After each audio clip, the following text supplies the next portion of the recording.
That's it. Yeah. That's, hey, man. I'm cool with that. Like, I ain't, that's like if somebody come to be more. Yeah. Right? I'm not asking for no check-in. Like, it's just more so of a respect that, like, yo, damn, let me check in with Melo real quick. Like, yo, Melo, I'm in your town, champ. Yeah. Boom, boom, boom. Anywhere to eat, anywhere to, like, that's more. Well, there was, I feel like, just the conversation around check-ins and yeah, cities. but that's There's two different ones. That's like, that lifestyle. You know what I mean? Right. That's that lifestyle. Like, that's that street shit when you got to check in. Yeah. You got to check in. That's something that y'all, that's street shit. I don't feel like I have to deal with that. Nah. And I was once that before. I was a part of all of that. Mm-hmm. But I'm not checking in. There's no need to check in. I'm a neutral guy. You get what I'm saying? I keep my crew and I keep my family and my friends. I don't bring outsiders into that. You know what I mean? Like people. And I'm a comedian. I ain't checking in either. Better check me out. I disagree with the check-in situation. Yeah. You know what I mean? I just think if you going somewhere to a city and it's you playing on bullshit, you on bullshit, then you might have to check in. You might have to check in. But if you going to a city and you respecting that city, you ain't got to check in. You never want to be. I never want to be in a spot where I feel like it's you have to check in though. Like there's certain joints where it's like, all right, if you're traveling somewhere, I don't know who it is, but it's like, all right, if you're making some money here, I need to make sure that either I'm getting some of it or whatever the whole situation works out like. And, there's been lots of talk about NBA players or like, folks that are coming in town that, when they get to a certain place, if they don't meet with a certain somebody, I don't know, like either the gig gets messed up or whatever the hell it is, man. Like there's been lots of talk about that recently. You don't mind other people's business. Yeah. You get what I'm saying? And when you really from that, you understand that. Yep. You stay out of people's business. If it ain't got nothing to do with you, you stay out of it. Mm. You keep moving, do your thing, hold your head up high, keep moving. You don't butt into other people's business. I don't give a fuck what it is. If it ain't got nothing to do with you, I don't care about how hard you want to make an opinion, give an opinion. If it ain't got shit to do with you, stay out the way. Right? And that's what happens a lot of times today. And it's been happening. When people always tell you, stay out of people's business, man. Stay out of grown folk business. Mind the business exactly that pays why they you. make sidewalks, man. The streets ain't for everybody. Los, we talk about AAU dads, obviously Melo and everything that's a whole nother level, man. Yeah. My son, he's just starting his career with the basketball. But still, it's like being the AAU pops is not for the faint of heart, man. Absolutely like especially not. when you're traveling and all that type of stuff. So because you got to really have your heart in this shit. Yeah, you ain't never had to go by 32 Powerade. You ain't watched 16 basketball games in a row. Yeah. Gotta go find oranges and shit Come over on, there. You ain't never fed all. When the fuck you get this many players on the team? Like them Saturdays be long as hell.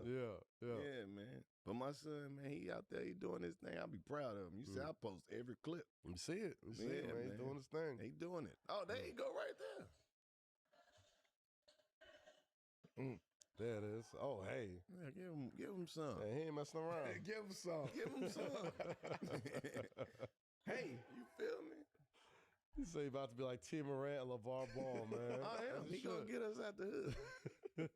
Are you loud on the sidelines? I mean, I could imagine what type of heckling folks have to deal with, but if they see out there, they can't do no heckling. You don't get into it with nobody? Nah. Oh, come on. Nah, man, because we doing something else. Okay. I be watching Melo and them. I just be chilling. I put my hoodie on and be in the back. I just be doing some little bullshit signs, make it look like we worked on something. Hey, run two. Me. I be doing that type of shit, man. But I don't want to do too much, though, because I want focus on him. Of course. So I just be trying to keep it low, but I be excited as hell. I mean, y'all both are super proud dads, man. Like, I know there's a little bit of restraint you got to practice when you see, my girl's only 3 years old. When she throws a little preschool hoop, I get super hyped. Like, I know y'all two, like, what type of restraint you got to pull? Hey, man, enjoy that.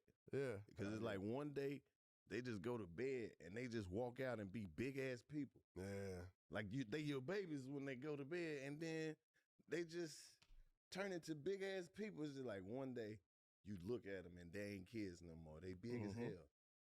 Like my son, he's 6'6". I don't know if he get any taller, I'm gonna have to help him find his real daddy.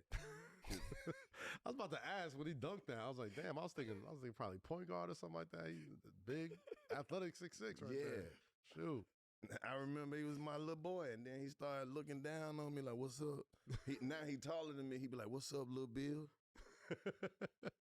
That shit crazy, man. Oh man, I love it. I love watching them, get to excel at something that I never even really, I never really played basketball.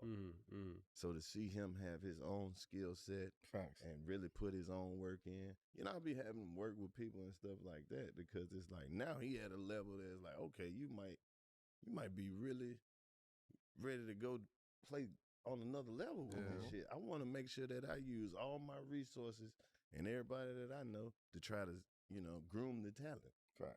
Your son, he following in your footsteps, right? And then he got you though. You get what I'm saying? What type of game do you give him that you wish somebody would have gave you? That's a good question.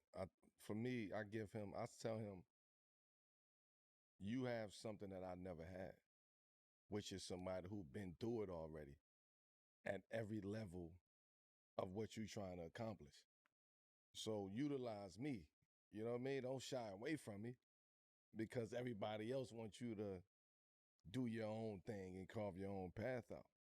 Like, nah, that's the whole purpose of this. I worked so fucking hard to create this path. Nah, you gonna go right down this path because a lot of the things are the weeds is taken out of the path because I had to go through and chop a bunch of them down in order to clear the path for you.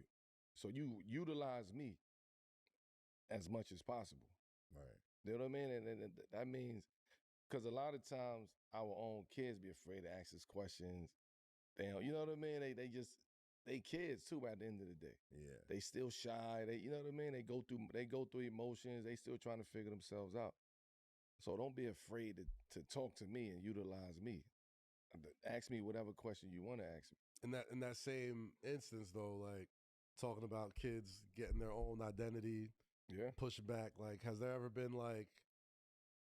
moments where Cayenne is like not trying to follow your advice, not trying to listen to you? Be like, nah, he never was not trying to follow advice. It was just more like, I want to do it this way. I want to try to do it my way, right? And it's cool. Like, all right, cool. Like, go ahead. In which instance, if you don't mind me asking? I'm just saying, Dad, I want to play in this tournament. Or I want to play with this team. I want to.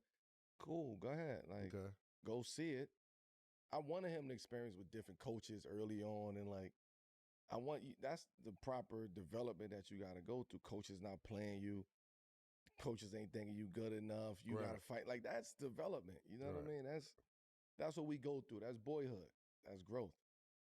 So it's those moments where he started like, because now I'm letting you go do that. A lot of questions, a lot of people are able to get to you. Man, you got to do it this way. And you ain't got to be like your dad, man. You ain't got to be, so who the fuck they gonna tell you gonna be like? Right. You get what I'm saying? Right. If there's anybody. Do it your way. What is your way? What is your way? Yeah. If you show me your way, cool. But what is your way? Yeah. So I sit back and laugh at that. I mean, do it different, man. Don't do it like your dad. Why would you tell him to do it differently and go do it like somebody else, or recommend somebody else for him to do it when I'm sitting here? I'm living proof of everything that you could possibly go through when it comes to just life, when it comes to this game of basketball. You would be a fool to fight that. Right. But there's that natural teenage urge to be like... Yeah, but I respect that. And I respect that. I want you to go hear different opinions. I want you to go hear different things that people say you should be working on. I want you to... I want you to be social with that. Yeah. Yeah, you got to let them take their own bumps too. And when you're ready, you going to come back and say, okay. You was right. You was right. You right, and I'm not even you right. I'm ready. I'm ready. And I always told him that. Like, just come to me when you're ready. Yeah. You gonna know when you're ready. It's a cheat code though. Like, like you said, you got somebody who's already carved that path for you, and you can follow it if you want to. But I try to do that with everybody. Yeah. Like everybody. Like it's free game to me. It's free game. You get what I'm saying? People ask me how I did it. I ain't do nothing but got in my son's life. Right? I it's got not rocket science. It's not rocket science. Yeah, I spent time, and I had an opportunity to put my feet down and get my claws on him, and really help him develop step by step. So it was the work I was supposed to do. Like that's my son. Yeah. You know what I mean? I appreciate the love, and you know what I mean. But for people recognizing that, because that's hard to do. It's really hard to do really lock into your own kid, because you sacrificing a lot of other things too. Right. So it's hard to do. Well, that was a big part of your choice to retire at the time you did, right? Just to be more involved with Kanye's development. Yeah. Right? It was 20 years. Said I'm doing 20. 20. I'm saying I'm doing 20. I was 1 year shy from doing 20. I did 19. 19. The goal I always told him, when you get to high school, I'm retiring, no matter what's happening. My last year, his freshman year was my 19th year in LA.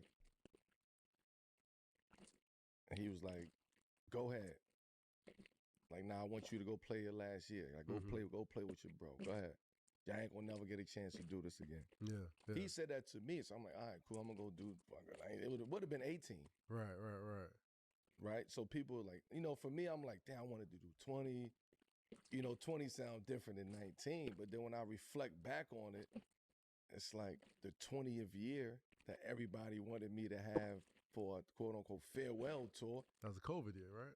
I got a chance to spend my farewell tour with him. Right? So now my 20th season is my farewell tour is with you every single day. Right? So now you receiving all the love, and you receiving this energy that's surrounding me. Yeah. Right? So now you understand, oh, I really got it. I can lock in. I got to lock into this. Oh, my dad he gave up this to focus on me? Nah, come on. And that's not something I expect him to understand right now. Well, he will eventually. Yeah, he get it. He get it. But to that degree, you don't have that hindsight. Last high school game at the Jordan Brand Classic, Carlos, his son, is just really getting into the AAU level and taking basketball serious. As a seasoned AAU dad, what's the best advice you'd give Carlos as far as how old is he? 16. So he is sophomore? Yeah. He in the South, too. They a little older sophomores down there. You know what I mean? They operate differently. They operate differently in Georgia. They operate differently in Georgia. Nah, he a real 16. He ain't 18 with a backup birth certificate, man. I would say, man, honestly, like, it's some real shit that try to understand the game in the industry, because it's a lot of bullshit that goes on in the industry. Yeah. And AAU, just that whole, it's a lot of bullshit. And there's more and more bullshit that's coming into the game with money, NIL. You know what I'm saying? People who think people can say that they can get this, they can get that. Everything be looking good to niggas these days. So it's like at the end of the day, understanding the landscape of the game, right? And also understand where he fit in at. Where your son fit in at. Like, oh, dang, this is our lane right here. We're going to stick to this lane and rock with that. Because when you start moving around, it gets muddy. Yeah. It gets nasty. Like moving around as far as like different organizations, different teams, cities, just playing with anybody, just, you know what I mean? That shit gets muddy. Yeah, it's a whole lot going on. It's a whole transfer world. portal in AAU. Yeah, oh man, come on. During and it's a whole lot faster. I mean, like the next game they switching. The end of the game is it's kids could be in the portal in AAU. Yeah, right away. That's crazy. But that shit fun though. Like it is fun though. I know a lot of people talk about the negative shit about it. It's a lot of fun seeing these kids hoop and play, especially if you have a son that's, you know what I mean, that's hooping and playing. It makes the experience that much better. Yeah, man. I just feel like basketball in general, especially high school basketball, just has a different level of sight right now. You know what I mean? Because of the NIL, because like there are kids out there who are